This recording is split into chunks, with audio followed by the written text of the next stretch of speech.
Prečo sú nadávky spojené s Bohom a sexom? Jerry. Z akéhosi dôvodu sú tie najhrubšie výrazy, aké ľudia v našej spoločnosti používajú, keď sú veľmi nahnevaní, spojené so sexom a náboženstvom? Vyzerá to tak, že čím horšie sa cítia, tým viac používajú sexuálne a náboženské výrazy znevažujúcim spôsobom, aby vyjadrili svoj stav.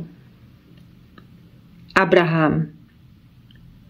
To preto, lebo keď sa zamerajú na nedostatok, a teda sú oddelení od zdroja, utiekajú sa k témam, ktoré sú pre nich najdôležitejšie alebo najvýznamnejšie, lenže vnímajú ich nedostatky.